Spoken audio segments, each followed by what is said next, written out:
The coroner's inquest into the 2021 death of Sylvia Pinaktaluk concluded yesterday.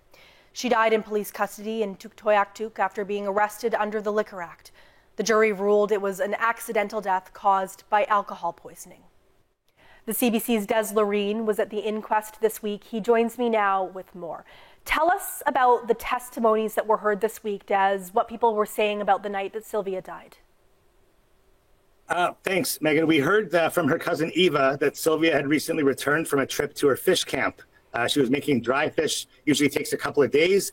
She didn't tell anybody that she was back in town. So when she showed up at her cousin Eva's place on the afternoon of July 31st, it was kind of a nice surprise for everybody.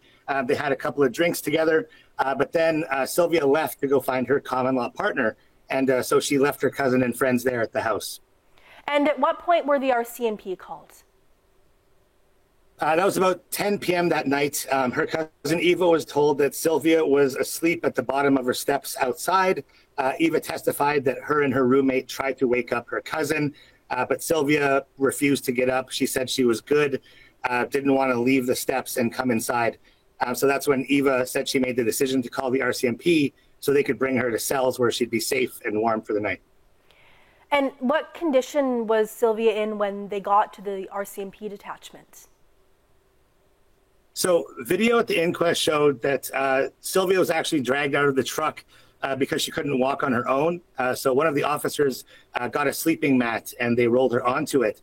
And then they dragged her up the ramp into the detachment hall where they removed her shoes and drawstring from her pants before dragging her on the mat into the cell. It was almost an hour later where the civilian guard noticed that she wasn't breathing and he called the regular members in. The officers tried to perform CPR on her before bringing her to the nursing station where she was declared dead. Okay.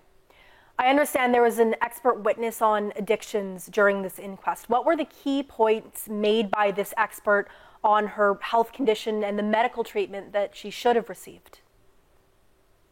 Yeah, so during the inquest, Dr. Evan Wood, an expert on addictions, was sworn in and he testified virtually from Vancouver. So he read the autopsy on Pinaktaluk and he said that it showed no evidence of any long-term alcohol abuse. However, that after watching the videos and reading the reports, he said that Pinaktaluk did display severe health issues at the time of her arrest, including irregular breathing, which indicated that she would need immediate medical attention.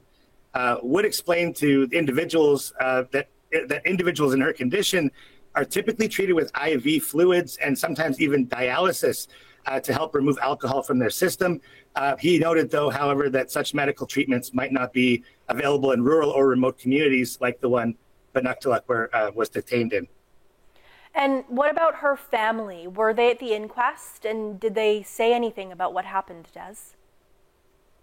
Yeah, I spoke to her son, Garrett. Garrett said that initially he didn't want to speak to the media, but he did want her story told and he wanted people to know what had happened to his mom. Her cousin Eva was there as well as her sister Denise. They all testified and they were in the room for parts of the hearing. And what about the jury? What did the jury recommend at the end of this inquest? So on the last day of the inquest, after 2.5 hours of deliberation, the jury came back with 11 recommendations in all. The members and the guards in Tuck will take policy training, and every 6 months they'll get refreshed on that. In 1 year, there's going to be specialized emergency training as well as audits on their emergency handling prepared system. And the jury also recommended that every health center in the NWT get a breathalyzer test on hand.